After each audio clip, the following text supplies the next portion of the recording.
We're live. Welcome, everyone. Let's give people some more time to join. This is our Welcome, everybody. Hello, Encryption Day hello. Special. Hello. It's a party day. It's a day for Exactly. celebration.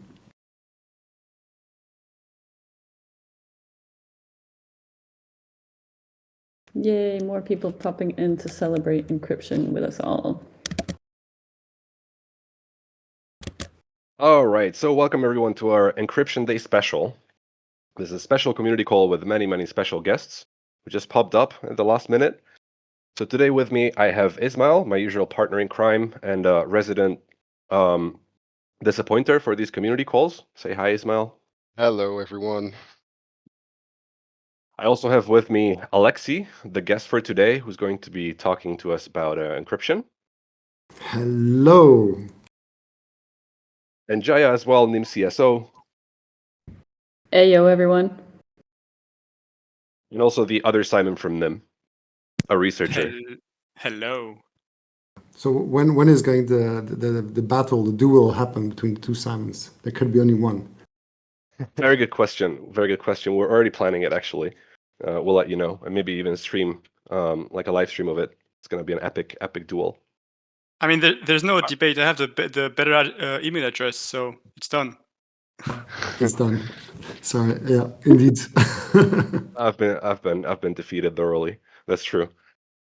Anyways, on that sad note, let's get started with the news roundup, which is going to be pretty short for today because we are going to be talking a lot about encryption and also cryptography, which is what we're celebrating today worldwide. So our first news item today is that, yeah, of course, like I said, it's Encryption Day. And Jess and Ahmed from our team are going to be attending a Twitter space with organized by Menta, our good friends over at Menta, which starts in 3 hours from this community call. So a link to it will be shared in the dedicated community call text channel. Make sure to join it. And also it can be kind of considered as an unofficial UPA event of sorts with our good friends and also UPA co-founders at Menta. And I'll be hanging out in the audience for sure. So make sure to join us and check it out. Our other news item for today is that there is a masterclass announced with our CEO Harry Halpin on privacy. So it's a pretty interesting one. A link to it will be shared in the dedicated community call text channel. It is going to be a 1-hour masterclass, and it's basically just a deep dive into cybersecurity and privacy for your Bitcoin, and how to secure your secure your funds, and how to keep your transactions private, and more. And I think Harry's a pretty great guy to get advice on when it comes to privacy. So make sure to check it out. It is going to go live on the 29th of October, Saturday. On to you, Ismail. Thank you. So the delegation of the government of Catalonia to Switzerland, that's really a mouthful, if I may say so myself. They shared a statement on Twitter from Nym's CSO Jaya Clara Brecke, who's attending the call right now as well. It's a short video on their Twitter page made by Jaya on the Geneva Declaration of Surveillance and Human Rights. Thank you, Farnoosh, for sharing it. So moving forward, Harry Halpin was interviewed by Quantum magazine quite recently. The article has been edited and put online. I've went through it myself immediately, and in my opinion, it's definitely a must-read for everyone who's interested in Nym, and not just Nym, also just the personal life of CEO Harry Halpin and privacy in general. So it's not just for newbies, but also for veteran Nymsters alike. In the article, Harry not only explains what inspired him to start working with computers, but also about how he became the target of a surveillance program, and also a plethora of other topics surrounding Nym, his personal life, and opinions. So it's definitely a must-read, people. Please do check it out after the call. By the way, Jaya, before we move on to our Encryption Day special, do you want to say a few words about the Geneva Declaration? Yeah, so it's actually quite an interesting declaration. Nym joined as the first private sector or industry representative to sign the declaration, and it's a declaration against targeted surveillance and reaffirming the right to privacy as a fundamental human right. And there was a bunch of, so I went to Geneva for the launch of the declaration, and it actually spurred quite a lot of very interesting conversations with lawmakers, with people from the third sector, and people kind of in and around Geneva working on human rights topics. Especially around this question of, the rights of privacy and how, for so long we have a kind of surveillance industry that has kind of somehow made it generic kind of popular ideas around the fact that surveillance is necessary in order to achieve security.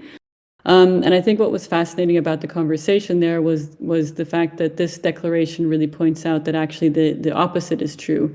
If you want to guarantee security, and you want to guarantee security as the basis of people to be able to kind of participate freely in open democracies, you really need privacy, because without privacy, people become a target. You become a target for malicious actors. You become a target of oppression, a target of censorship and manipulation. And so the declaration is really kind of a move to try and shift the bigger narrative and equate the question of security and democracy with privacy instead of with the kind of surveillance tech that we're surrounded with today.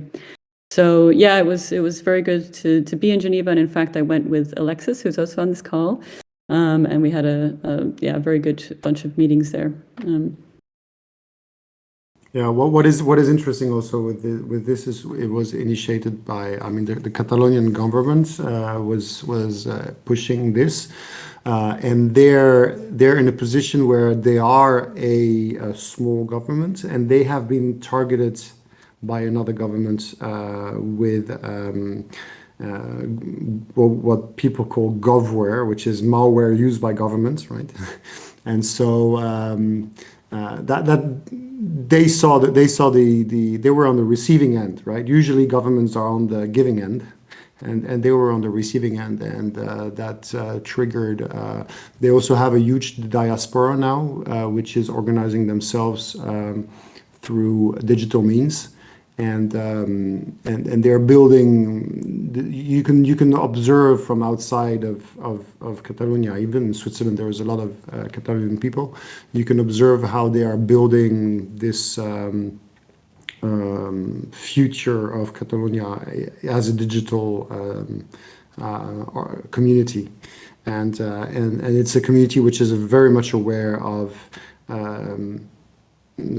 surveillance, of attacks, and also what is key to understand it, they were the first country in the world that used a peer-to-peer tool during a voting session. So when they did the vote about independence, which was censored in a couple of years ago, the registry of voters was kept on I2P. No, sorry, was on IPFS. Was stored on IPFS until the vote happened. So this is they use censorship-resistant tools to be able to build to make their voting. So they're very much aware of this these kind of new technologies helping them, actually. Very interesting, and so we're happy to. I was in discussion with them since a long time. It's incredibly interesting, actually. So privacy and also the security that you get through privacy is not only important for individuals like ourselves, but also for governments, apparently, who are at risk of oppression. For social structures in general, yeah. Very true. Well, on that note, let's actually move on to our broader conversation today about encryption, because we're celebrating Encryption Day today, and we dedicated this community call to encryption because it is at the heart of what we do at Nym, and also more generally, it is very fundamental to privacy and anonymity at large. So today I have with me, who's already introduced himself quite thoroughly, Alexi, and also he needs no introduction since we've had one of these awesome conversations before as well. A link to it will be shared in the dedicated community call text channel. So welcome back, sir. I hope it's going okay. It is going great. Now, when it comes to encryption, it is not only fundamental today, but also incredibly old, as far as I know. So it's almost as old as writing itself. So humans have been encrypting messages for about 4,000 years, right? Yeah, that's right. This is really interesting. If you are really urge everyone to look at the history of encryption. Why? Because you can see how it evolves, how it is so old, and how it slowly gets into how it became so important, and the way when you observe how it was built. Then you can also understand the dynamics that we see today, and how it turns around. And I think that's going to be like a lot of what we're going to discuss now. It turns around the information, the communication, and the power that it gives you. And when you discuss with someone, you have a certain power, and the fact that you're able to control the information gives you the power, right? And encryption is about this. It's about the link between what it's a tool which is being used through time to try to control and to manage your power with others. So it's really interesting. So we see encryption appearing about 2,000 years before Christ. So writing is a bit older than this, but so basically it's still at the scale of humanity. It's still very close to when the writing appears. And basically at the beginning it was more like trying to build up some mysticism around things, like try to hide some messages that so people should try to understand them, but basically it goes with the message. So like encryption goes with encrypting a message, and it starts with very simple technology. We see that it's being used for mystical purposes. So we think it starts to like it starts in Egypt, basically. This is the first time we see it appearing, and then it's obviously used in military. And then are you telling me that not everybody who wants to use encryption has something to hide? Is that what you're saying? Well, that's already something, exactly. They were not trying to, maybe sometimes it was not trying to hide, it was trying to create a sense of mystery. And that's so that you have to dig into something to actually understand. You have this path to enlightenment, and if it's somehow encrypted, then you actually need to work out, and the information is not available instantly. So it's not something. It can be used for different purposes than just to hide something. And I think the first usage was not to hide, was actually to help enlightenment. I mean, this is my own. We forgot to do something very important, Simon. We forgot to do a big disclaimer to the whole audience. Yeah. Because in the audience, I know there's like a lot of people who are like super on top of cryptography, right? By the way. and we are going to make a lot of mistakes during that talk, right? A lot of mistakes, a lot of inaccuracy, but we're going to give a very personal view on what is encryption, what cryptography, what the history, what is the importance of it. And if there are some mistakes, please bear us. If there's some very factual mistakes, please correct us in the channel.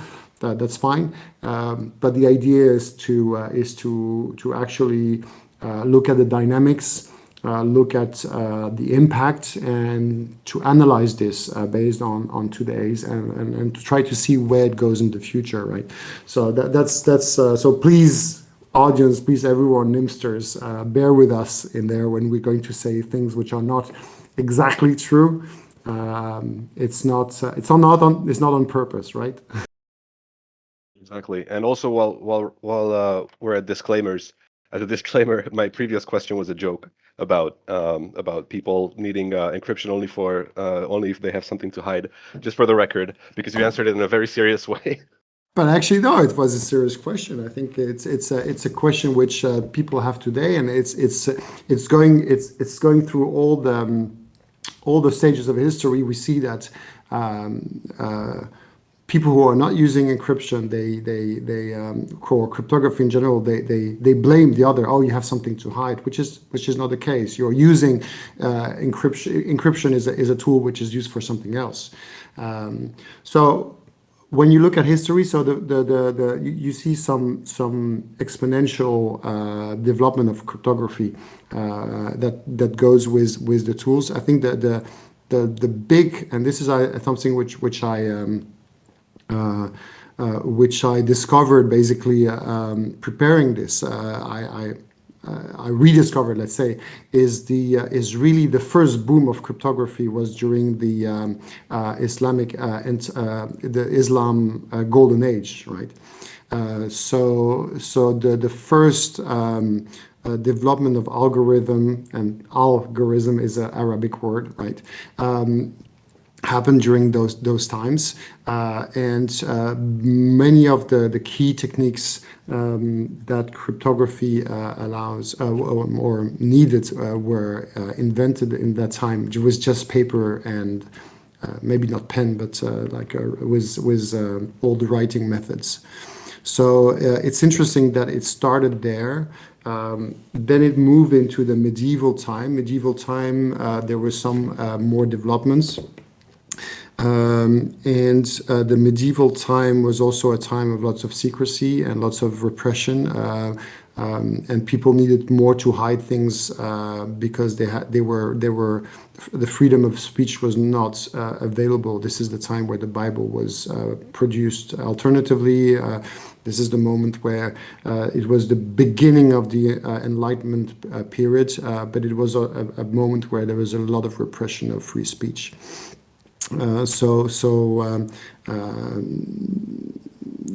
You know about the Voynich manuscript, for example. This is like one of the manuscript which people are fantasizing a lot about it, but this is in that time.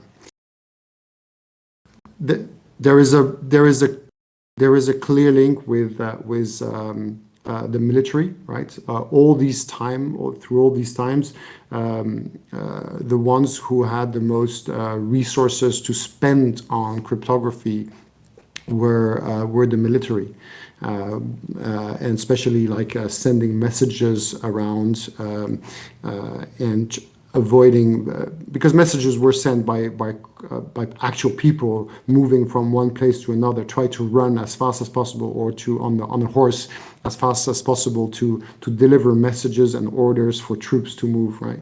And it was easy at the time to actually capture those messenger.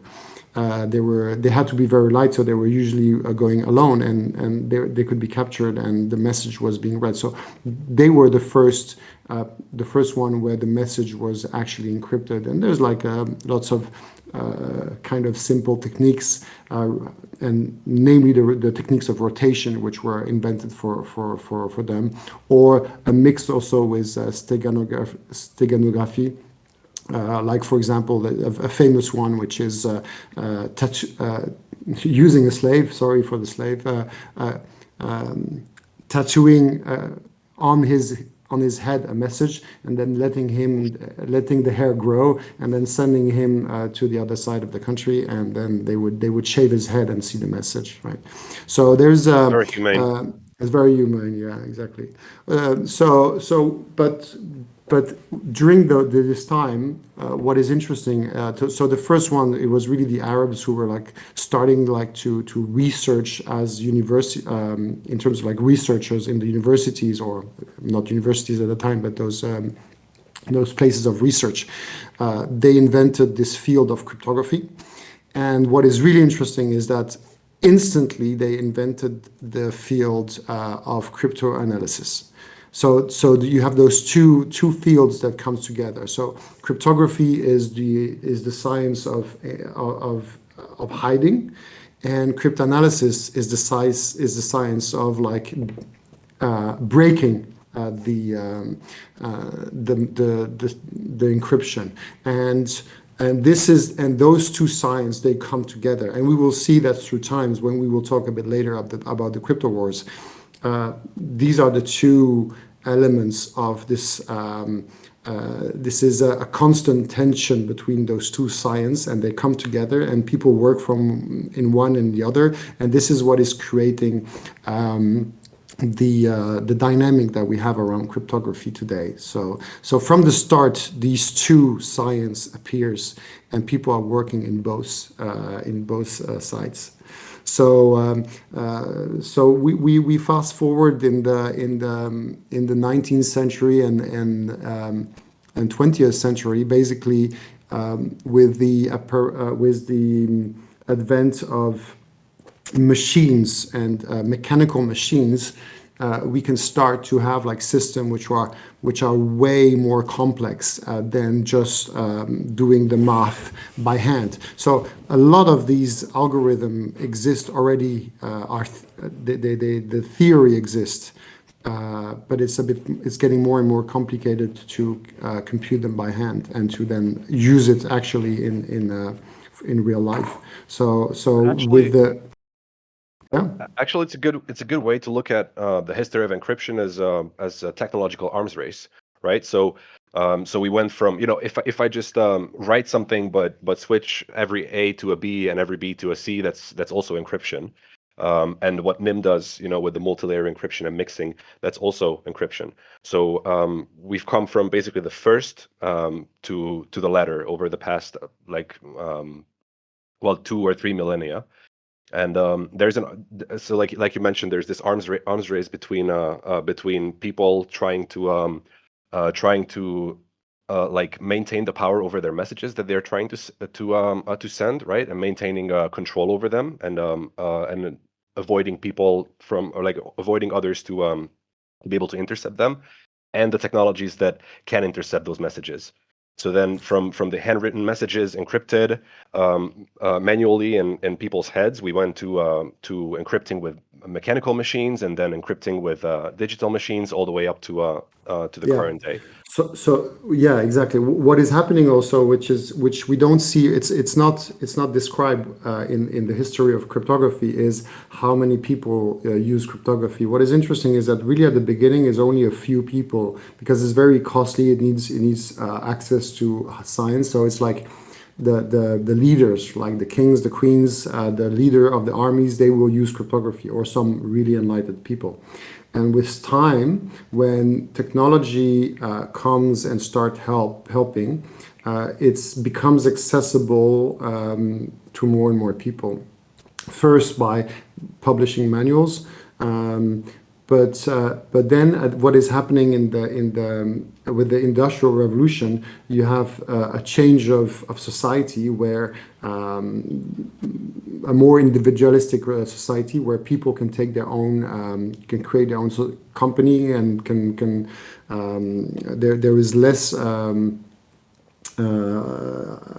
vertical legal system with the king on top.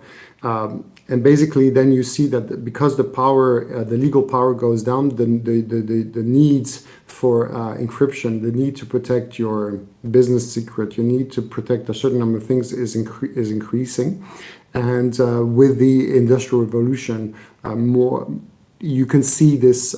You can see more and more people accessing those systems. So then people in the late 19th century, you hear a lot about people using cryptography to send messages between themselves, like authors or so. But then what happens is that you have appearance of mechanical encryption. And we'll make it very short, because like you have at one point you have the apex of the machine, which is the Enigma machine, I think during the Second World War. So the Enigma machine is a fascinating piece, because I'm sure some people read much more about it here in this room than me about it. But it's a machine that was basically so complex that it could not be decrypted or broken through normal methods. It couldn't be broken through paperwork, like, because people were actually trying to redo the math by hand, or you couldn't break it with another mechanical machines. Maybe the mechanical machines that you would have to build to break Enigma would be too big, right, to build it. So what happened at this moment there is obviously there is some other tech that were present or being available there, but the someone, and this is Alan Turing, was tasked to break this encryption machine. And so he was in the field of cryptanalysis. So like the Germans built that machine, they were doing cryptography. So they made the best ever mechanical cryptography machine. And on the other side, you have Alan Turing in the UK, which is trying to break this machine. And this is where something, I wouldn't say magical, but maybe it's evolution, but he did it. He invented modern computer science to break this machine. So he had to move out, he had to use those new techniques, he had to move out from mechanical tools into digital tools to be able to break this machine. That was a breakthrough. So he's the father of modern computer science because he was breaking a encryption machine. And that tells a lot about the history of computer science today, because it means that there is like a birth, the birth of computer science is in this war of encryption, of this crypto war, that was already happening at that time, gave birth to modern computers. And what is horrible is that it took 60 years for UK to pardon, to recognize this, because the person, so Alan Turing was like committed suicide because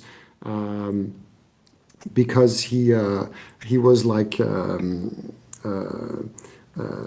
he was harassed by the government. He was like sanctioned. He was castrated, chemically castrated because he was gay. So the person who did that was not recognized, and it actually also had a lot of impact in the community, in this computer science community for a very long time.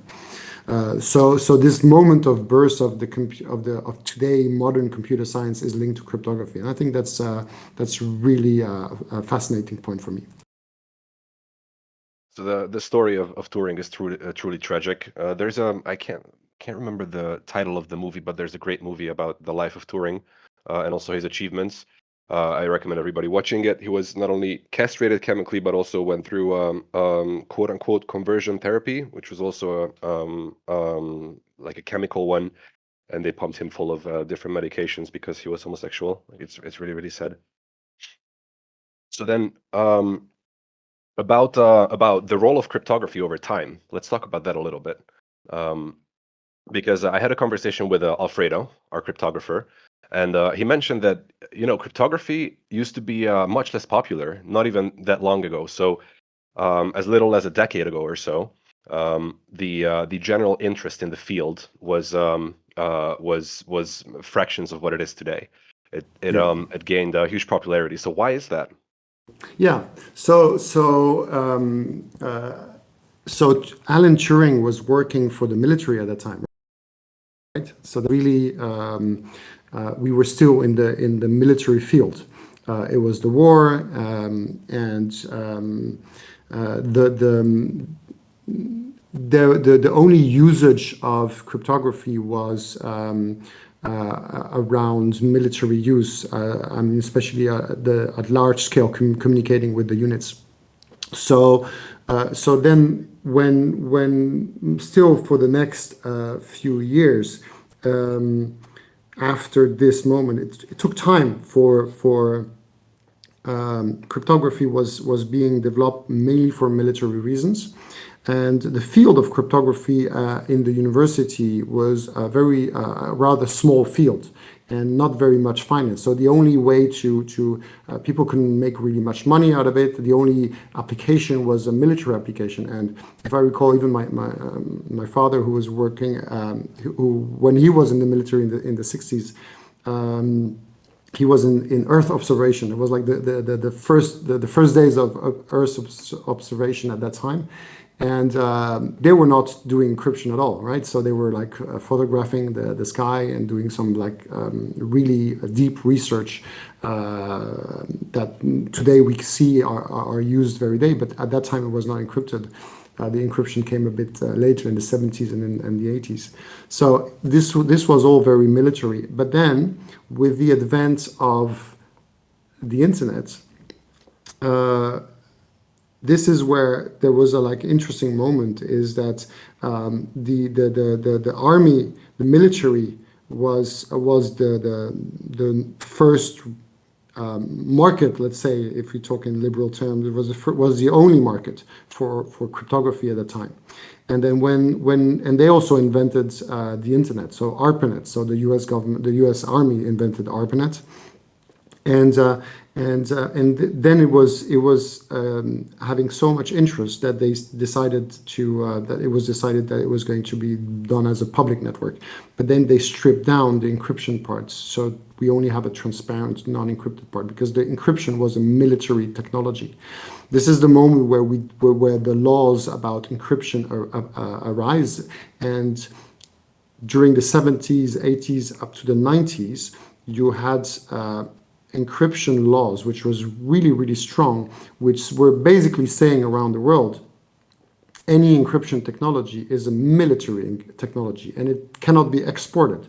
If you export it, you go to, it's martial law. I mean, you go to a military court. It is really, really a strong approach to it. It's not common law. It's not civil law or standard criminal law, right? So that kept, and they did these laws because it was in the middle of Cold War, and there was no other usage than military usage at that time. But then when the open internet, which was non-encrypted, started to work, and people starting to use this, well, then you had individuals using communication tools, and you had a new power struggle appearing there. The power of information was starting to, the way information was going through the network was creating an alternative to the rest of the society. So suddenly people had access to information that they were not used to, and suddenly encryption and cryptography becomes of an interest for other people than just the military. And what is fascinating is that we have the tools for that, because Turing brought the cryptography on the computer field, or even invented the computer for that. Now cryptography is just an algorithm that can be run in a computer, and so anyone with a computer can actually use advanced cryptography for his personal use. But the laws have not been made in that context. They've been made in a context where even computers were not accessible to individuals. So we have a very interesting shift where basically the number of people who are pushed for some really simple reason to use cryptography is exploding. Just to be able to send messages. So this is when Phil Zimmermann is working on PGP, right? And this is when a lot of people are pushing also in the open source, because you have the open source movement, which is happening at the same time. People are pushing open source algorithm around cryptography. So this is appearing, and then you have, and this is the turning point, is when suddenly on this internet people want to do business, and people want to start to make shops. And the first shops on the internet were transparent. There was no cryptography. But how do you build trust? Simple trust of payment, simple trust of not faking your basic identity to ship something or whatever, to make a e-commerce website if you don't have encryption. So suddenly there was a lot of interest, business interest, to use encryption. So you really go from suddenly your society in the 70s where only the military has an interest to use cryptography, and suddenly you're in the 90s, and then you have businesses, individuals and businesses who have interest to use cryptography. And they do it anyway because they feel more secure. So I'm going to tell you a side story, which is funny. When I was doing my studies, I was doing my law studies on digital tech in 2001. And I was already using GPG or PGP at the time and some other encryption tools, and it was cool. And we were doing peer-to-peer networks, and I mean, all the whole between 95 and 2000. But then I was in this course, and the teacher says, "Oh, we have to teach you everyone about cryptography a little bit. We're going to use PGP, and we're going to use a 4K key, because 4K key at that time was considered to be the best key for PGP, not breakable at that time, or not for a foreseeable future." And they had to do a disclaimer during the course. They said, "What we are doing is illegal based against French military laws, where usage of keys were of more than, I think it was 500 bytes, or maybe 2K bytes, whatever, 1K byte, 1K was illegal."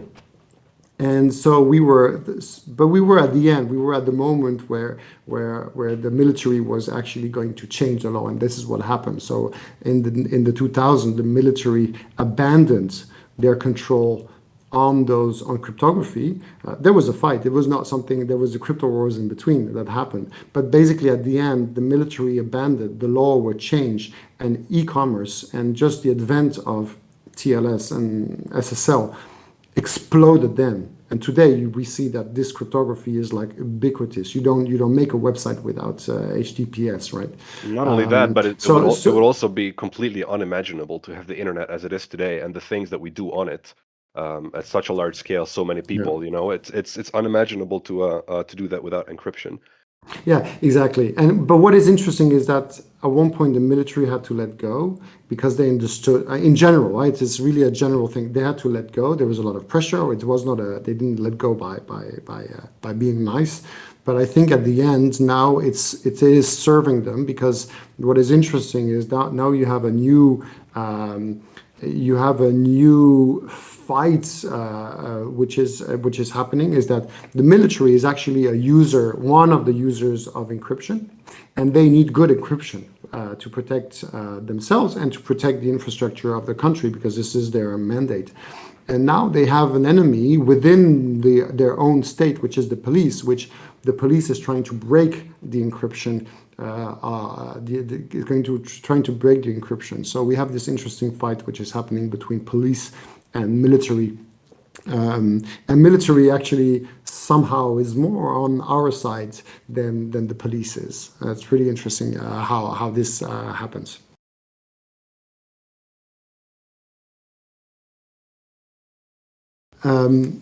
Yeah, no. So now we're in let's say if when we're back in the 2000s, you have this like development of e-commerce, and suddenly you have much more people with much more means also, because e-commerce means money, so you can start spending money on kind of development, right? And cryptography is taking a boost. Then obviously in the 80s you had not the invention. The invention is a bit before, but you had the first usage of public-private key cryptography. I think this is like one of the big improvements of cryptography that happened then, and obviously is being used now everywhere, because before we were just using a simple secret. It's still used like for when you are on HTTPS. It's a mixture between public key encryption and standard encryption, but still you have like these kind of I'm not going to. I cannot go myself into all the innovation that happened, but basically, when you look at the history of cryptography from the 80s, you start to have like numbers of innovation that accelerates, right? And now we are coming to another phase that started 10 years ago, and this is what you were referring to. That 10 years ago, cryptography was still pretty much either a military thing, Just to remember, SHA-256, the algorithm of SHA-256 that is used in Bitcoin, that is used ubiquitously in many, many systems, has been designed by the NSA in the US. So it comes from the military.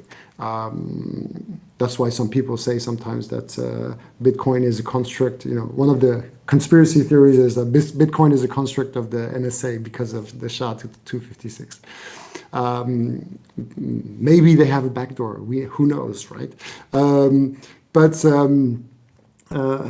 But at that time, it's still the military and some small research centers, which are not very well paid. And suddenly, what happens is the advent of Bitcoin. So you have someone, Satoshi, who's not a cryptographer. I don't think he was. Who's not a cryptographer, but he's now someone who understands the usage of, and the power of cryptography, and he built the bricks of a value system of a currency, of a new currency system. And for this, one of the important part is cryptography. You cannot do it without cryptography, and he doesn't use encryption. This is interesting. He used public and private key. He used public and private key, and he used signature, and he used hashing. We don't need to. There's no need of encryption. So you have to build to build Bitcoin. We're starting to use other types of innovation that comes from the cryptography field. Actually, let's unpack that a little bit because when we were preparing for this call, then you sort of voiced the concern that this is Encryption Day and not crypto day, right? Not cryptography day. So basically, cryptography as a field probably came as a result of the need to encrypt things, but now it's a much broader thing than just encryption and decryption, right? So maybe let's talk about that a little bit. Yeah, exactly. So until the 80s, cryptography was only about. Maybe there were a few researchers that were doing something else, but most of it was just about encrypting. And it's only with advent of computer that we find that there are some other functions or other systems that are within this field of cryptography that are useful. So hashing, for example. Today we have zero knowledge proofs, which is being used to make sure that a script is running without. We can prove that a script is running in a certain way. Hashing is used to check the integrity of some string. So this is not about encryption. It's not about hiding data.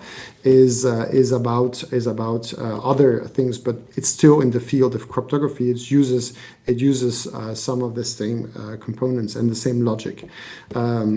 And it's much wider. And what is happening, what is interesting is that because the encryption part has been taking so much space, we thought, our community fought a lot about to enable end-to-end encryption. We thought that this was the key thing to have.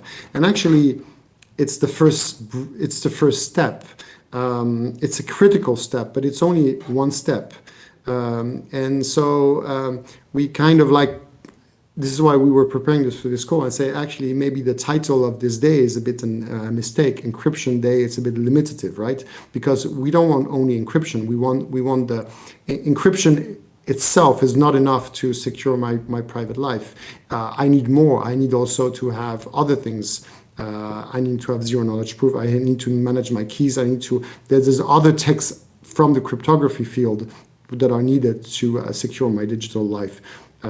So that's a bit of a side comment on that name. But at the time they decided, I think Encryption Day was initiated by ISOC, the Internet Society. At that time, encryption was the key thing, right? It was that was the key battle that needed to be already secure. And now if you go. remember, it was very much on the table for encryption to be outlawed altogether for everyone, and only be used by Exactly. governments and militaries, which would have Exactly. been a It's, pretty rough It's time. actually still is, right. It's not we're not out of the woods of this war, and the only way to go out of this war, I know that naturally we will go there, we will talk about the future, is that the institutions of the futures will be the institutions who will understand that cryptography is their friend. It will allow them to help govern the society by allowing people to use cryptography and themselves using cryptography to have secure relationship with the constituency, with the people inside this society.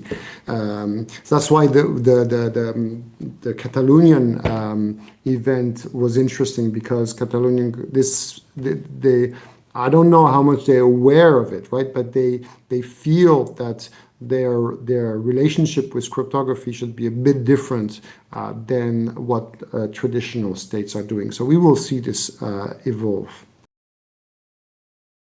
You need to have that sort of experience that they had to make it an urgent need, to have a different relationship with cryptography.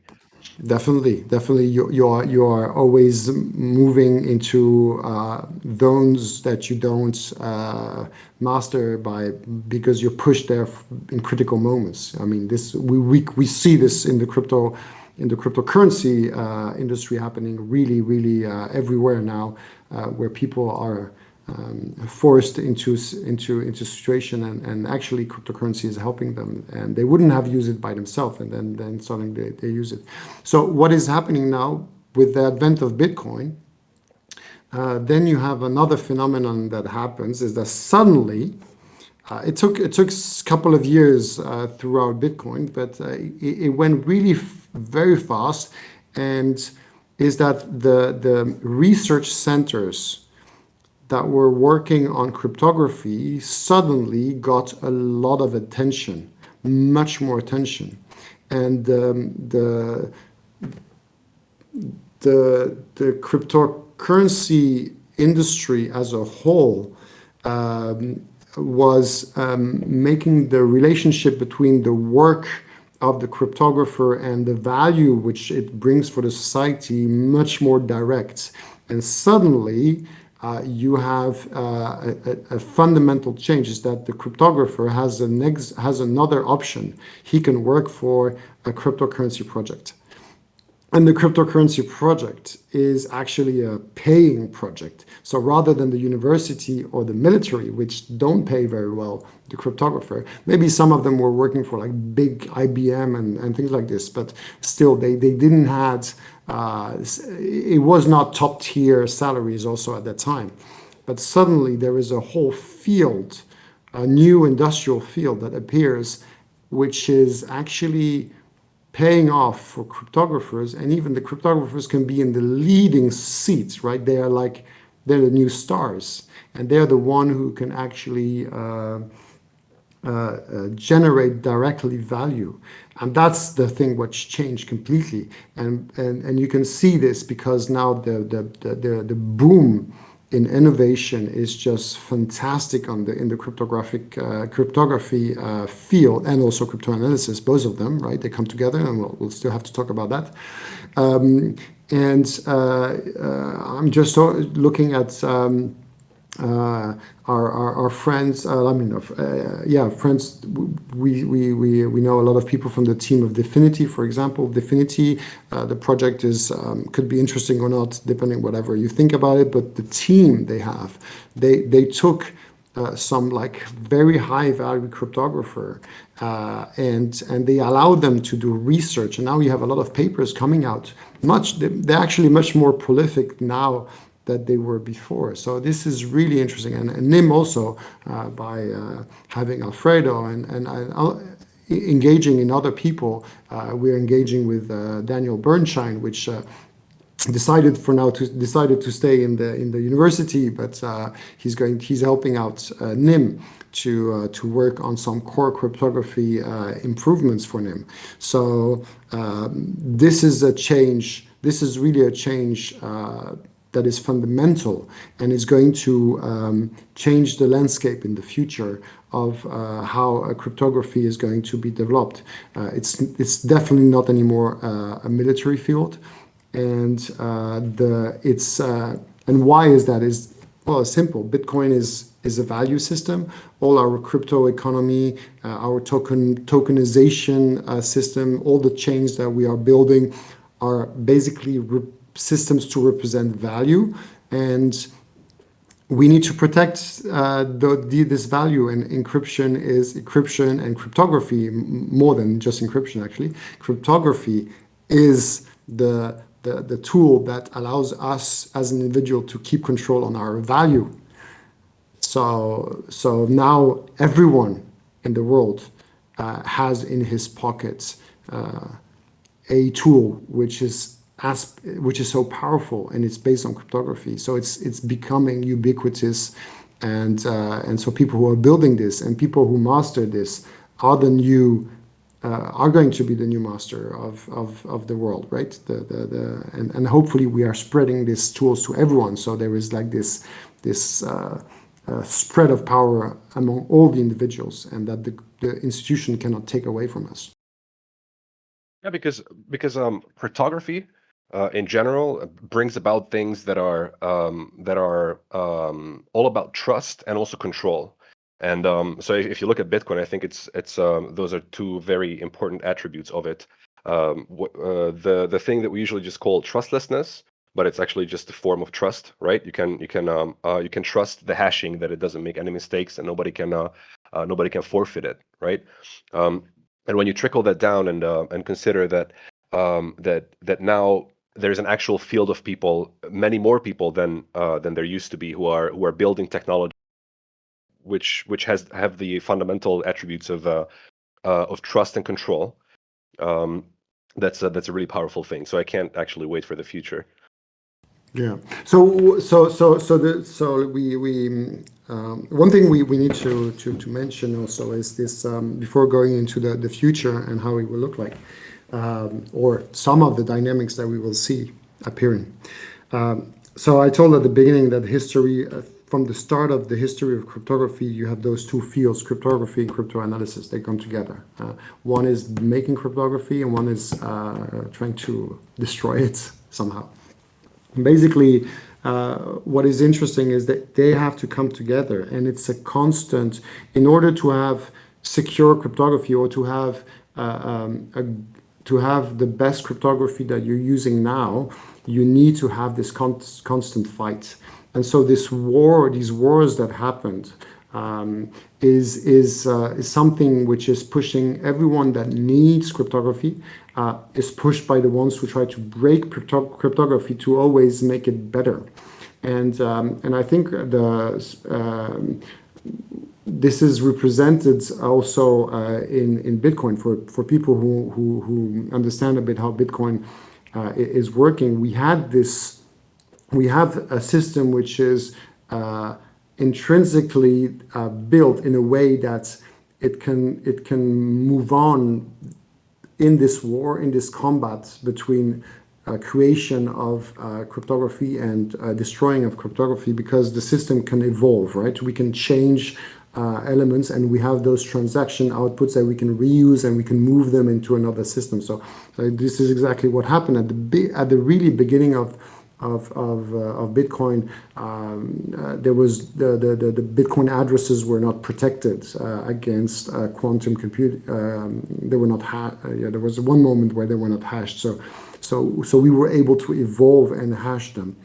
And now we moved from ECDSA to Schnorr, which is a better system and allows also better stuff like threshold signatures. So we have this then we come into a culture where encryption is not about building a wall and being satisfied that the wall is high enough for someone to jump over, but it's basically a system where you need to think about constant forward security, and this is how you keep a system secure. You don't encrypt something and then you put it on the side and you're happy.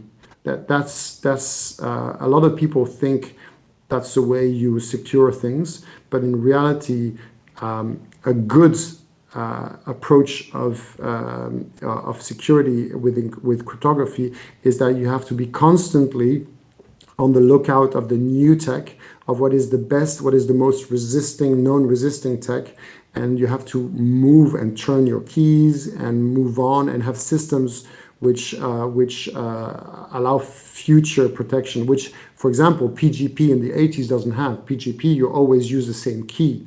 It is great because it's the first massive usage of public key cryptography, I think so.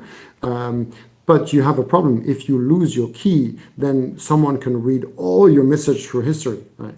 That's really bad. So this is already what Bitcoin is. Bitcoin is allowing this. That when you are using your coins, the key which is being used is always changed. You always like change the key pair that you're using.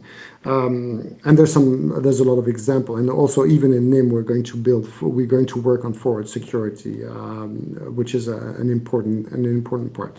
So this dynamic is pushed by this combat, by this like tension which exists like always between cryptography and cryptanalysis, and this is the core of if you understand this fight, if you understand that this fight is there, but also that it needs to be there. If we don't have this fight, we don't have secure cryptography. So basically, we're going to go to live through a lot of wars. Of crypto wars is not over. You had this famous crypto wars in the 80s with PGP and with Clipper and all these funny stuff, and then you had the Snowden revelation, and there will be like much other stuff still coming on. But basically, this constant war is actually part of what makes our system secure, and it pushes us to be always looking for better encryption. And the fact that, and we see that, for example, the relationship we have with quantum computers. We all afraid about quantum cryptography and quantum computers, how it's going to break current cryptography. In reality, on the paper, we're not there yet, right? There's still a lot of time before you have quantum computers which are strong enough to destroy current cryptography. But still, we think this is going to be the next step, and people are already working on it. And Bitcoin, for example, is already secure. So we need to build systems which are already secure for future tech that we imagine. So this is fascinating. And the other thing which is happening is that because now cryptography is becoming ubiquitous in terms of like everyone is using it daily without knowing it, it enters a new field, which is our relationship with our rights and with our life. So we said at the beginning that cryptography was always bound, and encryption was always linked to the message, and the relationship with the who makes the message wants to remain in control and has the power of this message. But suddenly, everyone is using tools with encryption. Everyone has his own powers on this message, and and then we push our lives in there. So it's really interesting that from the 80s, the cypherpunk movement instantly recognized the role of cryptography not just as a tool to protect some data, but it has a relationship with yourself, your autonomy, your privacy. Let me just take some phrases which are great from the manifesto.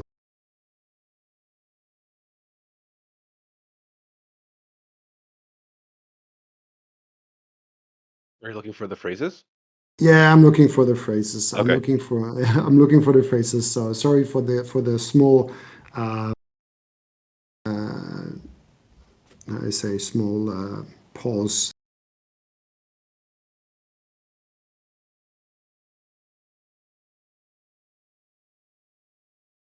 Which manifesto is that, by the way?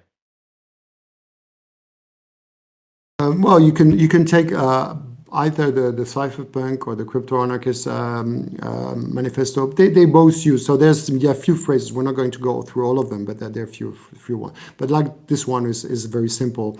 Privacy in an open society also requires cryptography. This is very simple, and the link is done by Eric Hughes in 1993. It feels today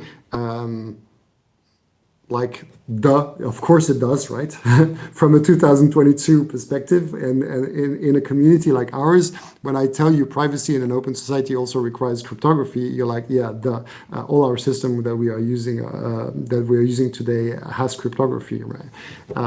But at that time, that was a very forward-looking statement already. So you can see that cryptography has been identified by people from the 80s as core tools that are going to change, that are going to be key in how we in our relationship with our life. And in a digital society, someone who wants to have a free life has to use cryptography. We don't need to be expert in cryptography. We're not. I mean, to be able to design cryptography and to understand how the algorithm is working is something which is out of reach for most of us, right? And only a few people can do this and can build them. And this is why we also need to trust this war between those people who are, and we need to trust. Not to trust this war, but we need to make sure this war is happening, because this is what keeps people in check. Because those people who can design cryptography, they have the power to put backdoors, they have the power to be malicious if they want, and very few people would be able to realize that. So we need to have this social system in place, which is the crypto wars and this fight between cryptography and crypto analysis happening, to give reassurance to the plebs like us that the tools are always in check. But we need to be users of cryptography, and a lot of people right now underestimate how important it is to be users. For example, when I see my kids in school, they learn about how to use internet. They how to use an Excel system or Word and basic they learn how to do research on the internet. I mean, that's all cool, but I would be much more happy if they were learning some simple basic things about cryptography. And this is something you can learn even if you're 13, 14 years old. You know, how to sign a message, what is a hashing a file, and seeing the result, and seeing how if you change one character, the hash will be different. And then you start to understand some key fundamental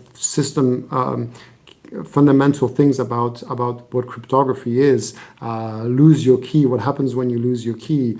In our community, losing your key can mean losing your funds. You know, it's much worse than in the 80s, where losing your key was not accessing some of the data that you had anymore.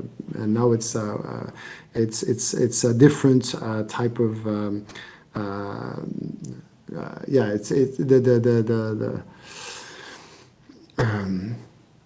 the consequences are different. So we need to learn this, and the more we are users of cryptography, aware users of cryptography, the more we are in control of our own lives. And that's why now some scholars are talking about the right to use encryption, and that the right to use encryption is, or the right to use cryptography more in general. Actually, that's also one of the points we said at the beginning, between encryption, which is a sub-tool made by cryptography, but the right to use cryptography is actually going to be one of the future rights that we will have, that will derive from our right to privacy, which itself derives to the right to our digital integrity, the right to have a digital life, and to be able to have a free digital and autonomous life in a digital society. We need to be in control as individuals of our cryptography. So So it will let me be stop you there for a second. Let me stop you there for a second because this is a really interesting topic that we talked a lot about during our previous combo, which you have a link to anybody who wants to listen to it in the community called Text Channel. So yeah, so about digital integrity, right? Which has been an important focus of your work over many, many years because you literally wrote the book on it, as far as I know. What is it? Can we summarize it to people what digital integrity is? Yeah, we can summarize it. The digital integrity is to recognize that your digital self needs to be protected the same way as your physical self. Because in relationship with your ability to stay free and capable of taking your own decisions. So in the current in today's system, we have a protection of your physical integrity. So that means that any government representative, a police, is not allowed to beat you up. Why? Because if he beats you up, you are not going to be a free person in the society, and we need to extend that in the digital world. And the fact that today governments are collecting data, making mass surveillance, or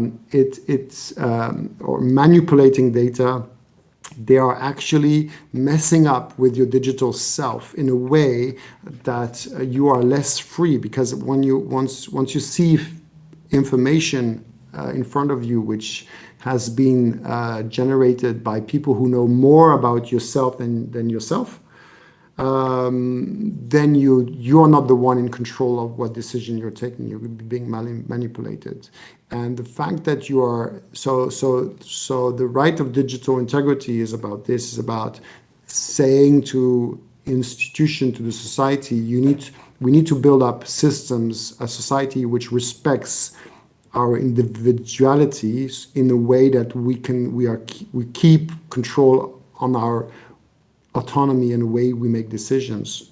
So, and this is and people until now we've been fighting a lot about privacy, which is really good. Privacy is really an angle which is important. But my work was to actually trying to understand why the fight for privacy is not working as expected. That there's some flaws. And with the work with Nym, it also helped to understand that we need a right to anonymity that goes with it. So basically, it's a bit like encryption, you know. So you have this tool of encryption, and you can hide your message, which is cool. But and this is like privacy. You can hide the message of the content of the message. But if you observe the relationship, if you observe the whole society, you can still infer a lot on what is in the data, and you can still profile the person. So we need much more than this. But then it's to give the option to the person to be in control of yourself. To have your right to digital integrity to be respected, you need a certain number of tools. And we start to see those legal tools appearing. One of them is the right to cryptography. One of them is the right to anonymity. They can be a bit linked. The right to remain offline. So the right not to be connected, because if a government is forcing you to be connected, it's forcing you to have a relationship with you electronically, it can push you into a technology that is not secure for you, and you need to have the right to refuse that. So the right to be offline. There's a few kind of key digital fundamental rights which are starting to appear and hopefully will become standard in the future. So there's this link. Cryptography is one of them, but it's also like one of the key of them. And we need to be in a society where cryptography is valued, and the government or the whatever is organizing our society in the future, and in any type of new governments that we will have in the future, how would it look like, is going to be a system that will, the successful one will be a system that values cryptography and values those rights for their individuals. And this is my belief. Now, you said right to cryptography and not right to encryption. We already kind of explained it, but why Yeah, yes, yeah. why did you say that? There's more than just encryption, right? There's the right to use zero knowledge technologies. That's one. The right to, I mean, so they all go into the cryptography. The right to use mixnets. I mean, even if mixnet is not purely cryptography, or maybe I don't know. I wouldn't go into. I'm not enough expert to go into that debate, but it's using partially the cryptography. But the right to use mixnet, the right to use hiding techniques is something which is critical, whatever they are. Encryption is just one of them. Exactly. Well, ladies and gentlemen, those were all my pre-prepared questions for Alexi, but we have one from the community. Yeah, sure. Part of Let's which open up. Yeah, I mean, it's also now like let's make, because now I've been ranting enough about this, and we went into myself. So sorry if there's a lot of mistakes. I think someone spotted a mistake already. That's Enigma. I saw a notification about Enigma. Maybe we can correct this one already, and then I'll answer the question of the people. wait, did we have a correction from someone? I missed it. Let me check.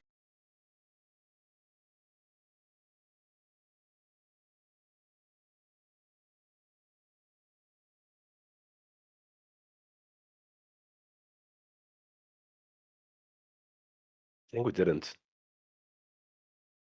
I don't know. I saw somewhere a notification. I don't know where people are putting their idea, the in which channel people are. There's a community called Text Channel in the voice channels. Yeah, okay, right here. There it is. And let's address Farnish's question because I think it's a good one. So, from an ordinary person's perspective, how concerning is it to worry about our privacy on social media? I think the question is how much we should be concerned about our privacy on social media, and what are the precautions, the must-have precautions in this space? You really have to be. You really have to be cautious. You really have to be cautious. Um, So the thing is that when you are using social media, you have this assumption that you are in control of what you are sharing with the people you are talking to, right? So if you're using a private system, you're talking to your friends on Facebook, let's say, you assume that all your communication with your friends are private. And you assume that you are sharing only what you are sharing yourself. You put a picture and you're putting some text. But in reality, this assumption is false, right? Because the platform itself is already collecting all your metadata and profiling you and looking at what is your network. And you're even sharing much more than you expect from the start because, for example, Facebook, Twitter, WhatsApp will ask access to your address book, and they will just like run through all the phone numbers, all the contacts you have, and see if who you're connected to, and they're going to reuse this data. So already just by connecting to social media, you usually already give much more than you think, right? So you have to be worried by nature. The thing, and also what is happening now more and more is that governments, for many different reasons, are getting access to those social medias. First, it was just for bad crimes, like pedo crimes or Nazi crime or whatever, like terrorism, ISIS crimes, right? But now we see tax departments. The French tax department is scanning Facebook and matching with chain analysis to see if there is a link between your Bitcoin profile or your on-chain profile and your social profile. They're working on this and they're actually actively doing this. So this is going much further. So you have to be concerned, right? So how do you cope with this? It's very hard because you don't want to you don't want to be cut from your friends, right? If you're talking on Telegram, if you're talking on Facebook, you have your friends, or on WhatsApp, you're there, you're with your friends, your family, your girlfriend, your boyfriend, whatever. And moving to a system which is really privacy preserving is hard, because you lose a lot of the great advantage that you have on the traditional social media right now, which is network discovery, for example, which is like nice UI, nice UX. And it's really easy to do. So our challenge is to build something better in a privacy world. But yeah, you should be worried a lot.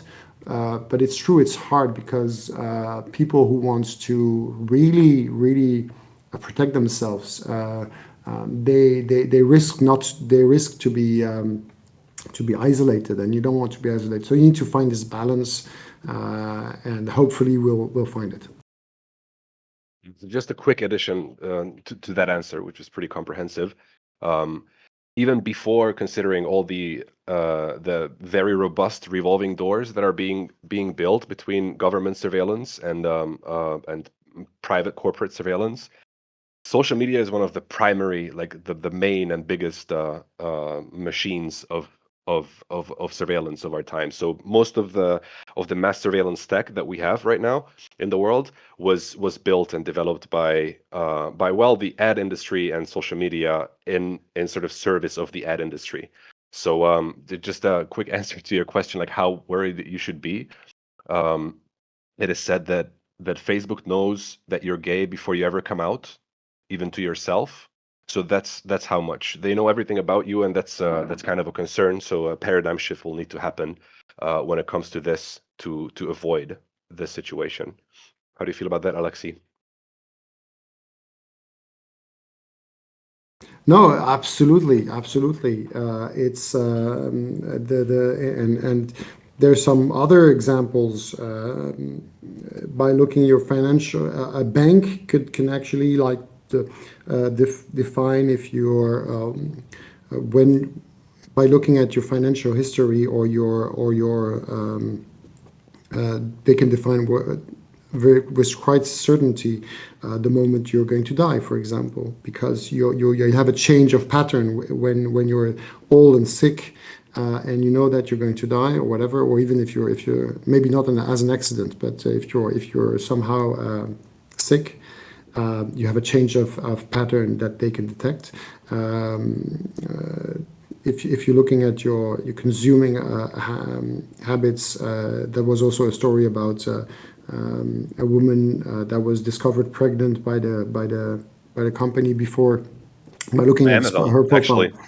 No, it was not Am- Amazon. It was a big American. It was no, not Walmart, but some other big commercial center in the U.S. So yeah, those algorithms they give out they are capable of like defining things even before you know it. So you have to be aware of that. Yes, I agree. Moving on to the and one very quick thing about this, it's very easy to become very depressing when discussing privacy, and concerns of privacy. Guys, don't be depressed, don't be sad. This is all about to change. So we're all about positivity here at Nym. We don't want to stoke fear in anybody. These things are all going to be a thing of the past very soon. No, but you're right on this thing, and you know why I'm working since now. I'm interested in this topic since so much time. Is I was getting depressed, and I had to change. I had to change myself because if you just let it go and you say, well, I cannot do anything, and then you're getting really depressed on how things are going. So now we have clear paths, right? And I think now the fact that we have also a way to build tech and to build economy, a real economy where people have jobs and people can fulfill themselves in a life where privacy is preserved. That's great. That's a huge avenue for building the next society, and that's for me. This is the only thing what keeps me going professionally there. Moving on to the next questions by Siusko. Actually, he asked two great questions. He's from Catalonia, and Yeah. he says it would be nice to ask to talk about the online privacy that online privacy isn't for everyone. Like the role of IPFS was minor in the referendum. He's saying. So his question is, among the 7.5 million Catalonians, around 2 million are mostly or generally excluded from the internet, either because they are too young or too old. What is the Nym team's vision on tackling non-internet audience inclusion into privacy issues? Yeah, very interesting. So, I mean, this is it, so Nym is building a technology, and it's targeting, of course, people who are using technology, right? So, people who are not using technology are not going to be directly affected by Nym. But Nym is in an environment, and we are thinking, and I think what's something which is not admitted yet still, because you can hear it in the talks. When I say I want to protect my privacy, some people tell me, well, don't use Facebook, or don't use a connected system. So like they tell me basically go offline to protect yourself. But in reality, even offline persons, or once you're offline for on the certain things, doesn't mean that you are not you don't have a digital existence. You don't have your data is not being used and manipulated and recorded, and so there is traces of you everywhere. And it's false to believe that if you're disconnected, then you don't exist. And the thing is that just think about it. You just walk in the street and there's a surveillance camera which is recording a picture of you, right? And this is digital instantly, depending on, and then is it kept or not? Whatever, it can be stored somewhere, and it can be analyzed, and then already it can actually it can define, it can make some profiling based on all the cameras you walked in front, because it can make correlations, so you can build profiles. So you see, so even someone who has no phone, nothing, is going to be registered by the government for his ID, and the ID is not a paper file somewhere, it's an actual computer server, and this computer server is going to get hacked. Like recently, the last country was completely hacked is Indonesia, where all the files of everyone just went on the darknet, available to buy.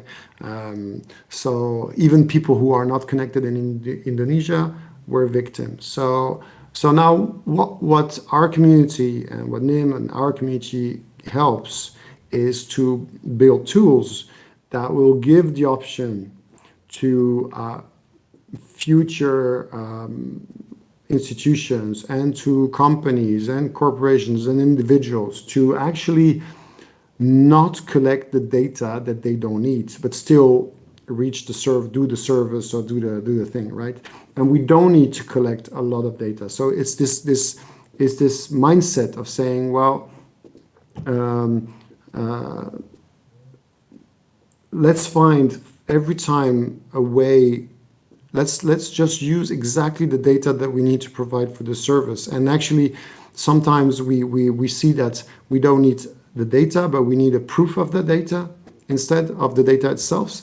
There's a lot of ways to reduce the amount of data, and I think we're just in this trend where we are giving option, and our role is to make those tools so easy to use, and the UX so easy, and the implementation, the integration by developers so easy, that the value that they will get out of this will be higher than not using those kind of tools. So this is our role, and this is our views on that. And I hope I answered the question. And just coming back on IPFS on the Catalonian votation. Yes, it was. You're right. It was a micro event. It was a micro event because most people didn't care. but it was a small. It was one thing that allowed the whole system to work at that day, because the Spanish government, the Spanish police at this time, could not take out this registry, and people were able to download this last minute in the voting places. I don't say it was critical, but the fact that they used it is a sign. It's just like a sign, right? It's more like a sign than a critical point for this votation. But the fact that they use it was interesting. That's what I meant. Interesting stuff. And also, I would, yeah, I would just highlight once again what you're saying, or summarize it, that we're not only about the tech of privacy, but also about bringing about a paradigm shift in how we handle data and how much data we're gathering. So it's also a movement rather than just developing technology. And in line with that, actually, your next question, Cisco, it's also a good one. So he's saying, no, people don't care much about privacy these days, as much as we want them to. So basically, it's your institution and or media's role to raise awareness of so-called digital rights. So how do we tackle this issue? And communicating privacy 101, what's their point of entry into the ecosystem if they aren't techie people? So I'll actually take this one, because one of the things that we keep repeating for a good reason is that privacy should be the default.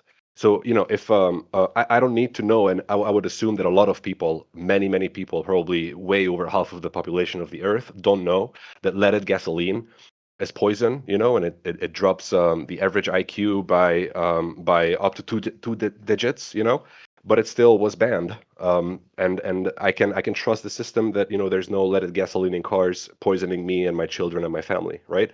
So in the same way, I don't. So part of the movement that we're about here is to make it not mandatory for people to understand the issue of privacy. We don't expect that from anybody. Of course, raising awareness is important, and that's part of the reason why we co-founded UPA, the Universal Privacy Alliance, to talk about issues around privacy and raise awareness of them. But it shouldn't be mandatory. Privacy should be the default, even for those who don't understand or care. So when you're using online technologies right now, okay, just look at the cookie system. If you do live in the EU, so since GDPR, you have these like minefields or mazes of quote unquote allowing you not to be tracked by websites through cookies. That's way too much effort. So our argument is that nobody should put in any effort. Nobody should understand surveillance tech in depth, and spend hours upon hours in researching it and then come up with their own super complicated solution to this issue. But it should be the default for everybody, all the time, everywhere. So that's our answer to that. Do you agree, Alexi? Yeah, I do agree. So the privacy by default, that's so to make it so ubiquitous that people don't have to think. But also, that's more my personal fight, right? Is to not just focus on privacy, but it's focusing on simply our ability as individuals to have a digital life. And if you want to be a free person in a digital society, you need to have these. You need to understand and to use those kind of tools. So it goes through education. It will take, sadly, I think it will take a couple of generations. What you learn at school, when you go to school, and all the knowledge you get from your parents on how to live in the society is completely different today than you had 300 years ago, right? When we were living with kings and another system which was not individualistic or completely different. So we need to build that from the start. Education is important, but it will take time to evolve. So yeah, it's a mixture of things. But what we can do now is true. And when we had one good example is the HTTPS, where suddenly we were able to push through technology to force everyone to have some encryption. already, and that improved the security of the whole community. Even though people were saying just before, oh, you're going to use encryption, you're going to help pedophiles and terrorism and criminals, whatever. And in the end, that didn't change. There is the amount of criminals is the same in the society, but we have a more secure web thanks to HTTPS, and we need to move on in that direction. Well said. And one more by Siusko. Another great question, actually. So basically, he's asking how do we handle collaboration with governments or government actors, including institutions, um, versus preserving independence from them. You know, to avoid the next tornado cache situation. And do we? I guess the question is whether we collaborate with state actors or give out data to them. I think that's the question. Yeah, so this is a great question, and actually, the answer lies into the history of cryptography, as we talked about it already a bit, and also in other examples that already happened. So, and I think the great example that we have is Tor, and to understand, and Tor is really representative from this crypto wars, because if you look who funded Tor, the first funder of Tor is the US Army, is the US Navy precisely. They are the one who funded this project. It's a research project, but that was funded by the Army. Why would the Army, the US Army, fund a system like Tor? Because they need it. They need it because the department who, I mean, the Navy who funded this, they have actually, especially at that time, they had operative cells, like of hidden cells in different countries. And those guys were making special operation, whatever, and they had to communicate back with their governments or with their army headquarters, and they had to use systems to hide their position. So they were using Tor. So they needed this, right? And they need something secure, so they will build it up to the point it's secure enough so that they can use it themselves. On the other side, you have police who wants to catch some bad people who are using cryptography and are using the same system. So how do we deal with it? It's very simple. Today's government, the Western side, they have this duality. They have this duality between the army and some of the services needing, or like the health services, they need the security, and some other services, they need to destroy the security because they think they need to be in control of what we are talking and what we are doing, right? That's like more police forces. And this duality is one of the things which is going to break apart those traditional governments, and will let the rise for the new type of institutions that we're going to build. And so the best thing we have to do is to play with that, right? Because we are making tools, and those tools can be used by anyone. And it can be used by governments, by criminals, we know that. It can be used by most of the people, and we know, and we want them to be used by everyone as the most good people as possible, by everyone, let's say, and so the government will be using this. So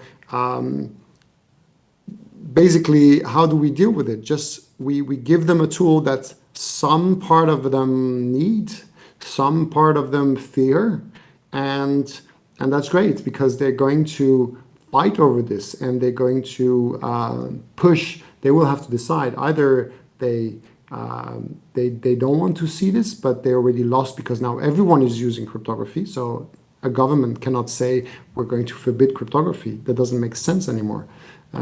So they only have one way to go, is to accept and to embrace it, and hopefully they have to reform themselves and make some institutions which actually we will build together, right? We are part of those institutions, or we will build them, but we will build them in a way, hopefully, which is using cryptography as a good tool. But it's not going to be a straight line. It's going to be very, very bumpy. Exactly. And adding to that, I would recommend you, Seusko, listening to my conversation with Ahmed, our general counsel, because there we talked quite a bit. Tornado Cash was very fresh back then, and we talked quite extensively about the differences between Nym as a network, which is fundamentally neutral when it comes to the legal interpretation, versus Tornado Cash, which does something very similar to what the Nym network does with data packets, but it does it with actual funds. So that was an unprecedented move, but a very different beast than Nym is. So if any government actor would, or like any government would make similar move towards Nym, then the VPNs and a lot of other very important technologies would immediately be in question as well. And if VPNs were banned or limited today, then most corporations would collapse tomorrow, and all of their stuff would be leaked. It's a very, very fundamental technology. So if just to address the concern of Nym going the way of Tornado Cash, it's very, very unlikely to ever happen. But Alexi actually is the legal expert, not me. So correct me if I'm wrong here. No, you're totally right. We're a communication network. The Tor story is giving us a good example that Tor has been funded and used by some part of the government, and they need it. Our technology, the NIM technology, is going to be much more. I think will have a bigger impact and will be much more needed. Yeah,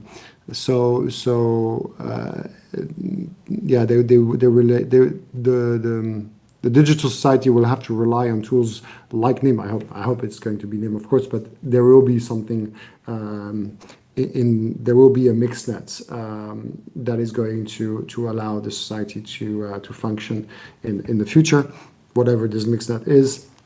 And you won't be able to remove it, because then again, even like you say, like with encryption today, which is already ubiquitous, in the future mixed nets will be ubiquitous, and it will be too dangerous actually for even the organizations to actually remove them. So yes, so basically we win by let them embrace our technologies.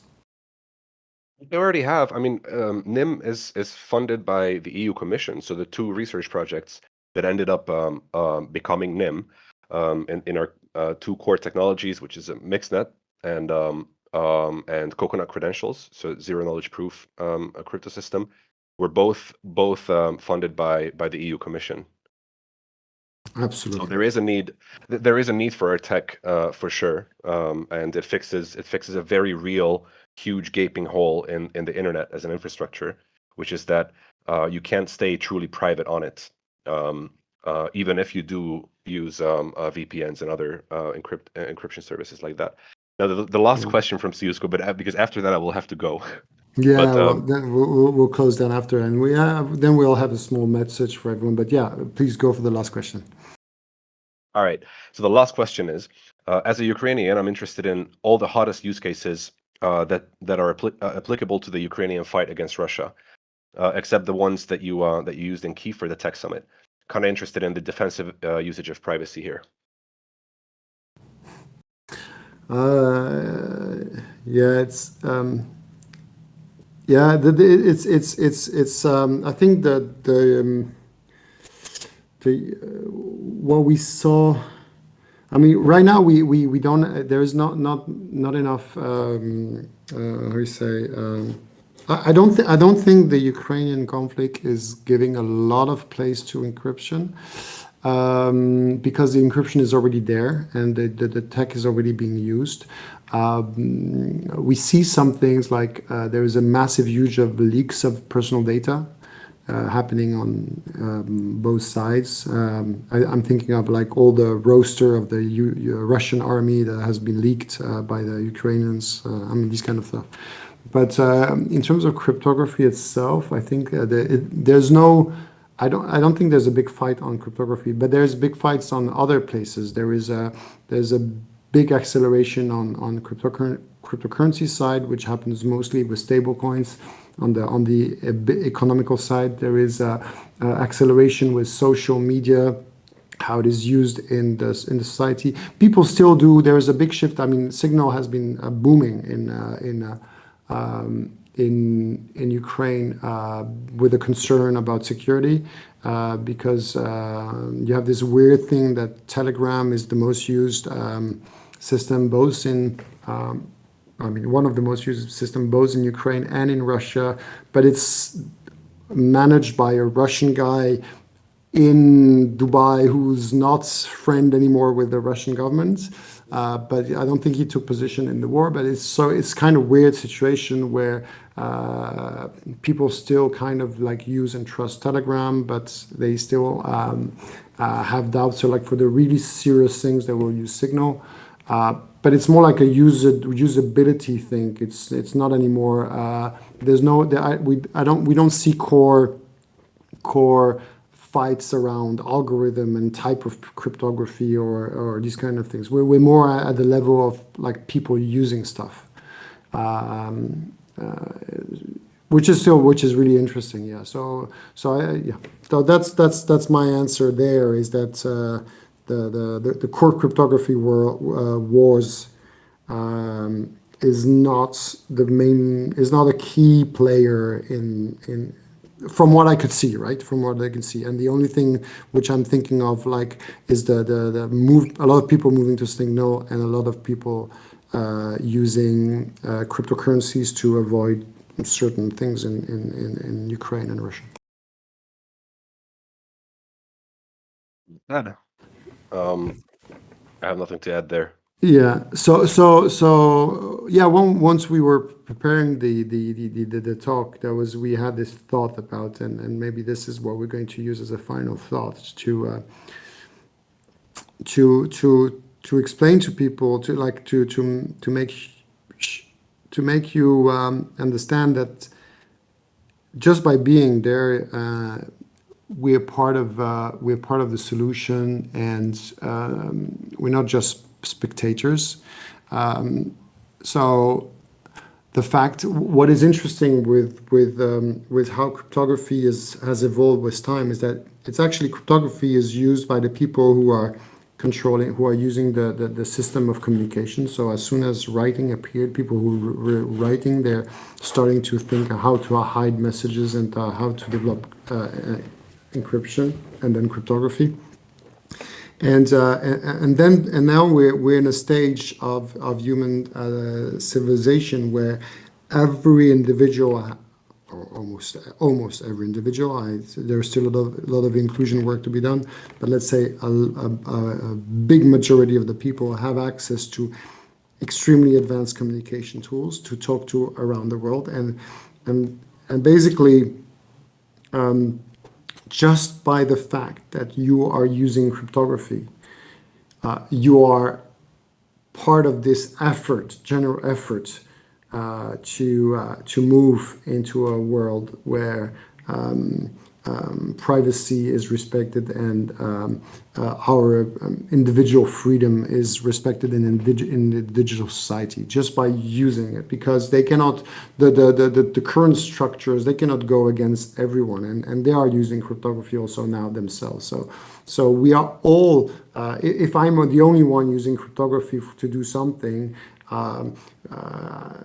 I can be targeted, and I won't achieve much. But if we are all using cryptography and all using encryption, then we are actually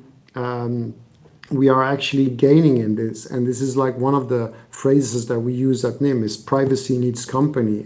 But actually, company is what builds privacy. I mean, it's on the two sides. It's like the more people are using cryptography and the different tools and the different use cases, that we build this more secure society for ourselves. So don't be shy in saying, don't be depressed in saying, oh, I cannot code, I cannot do this, I'm just watching what is happening and being here listening. But Now, in reality, just by the fact that you're using some of these tools, and you just try to use them, you're part of the solution. You're pushing the lever in the same direction, and we have a huge effect because we have the network effect with us, which the institution doesn't have. Exactly. Very well said. Nice closing thoughts. Our power is in the numbers, ladies and gentlemen, and we do have the numbers. And this is not only just technology that we're building, but also a movement. So celebrate encryption, but more importantly, celebrate cryptography, because it is more important than just encryption itself. Whew, that was a marathon, ladies and gents. That was, I Wow. think, the longest community call we've ever had. Wow. I'll need to drink some water. Well, I'm impressed. So many people stay till the end. Great to have you all you here, and have all a great weekend. Thank you very much for being there, and we'll see each other online. We see each other all the time, right? So thank you for participating. Thank you very much for being there, and we're all part of the solution. That's I think what we should keep from this. Thank you very much.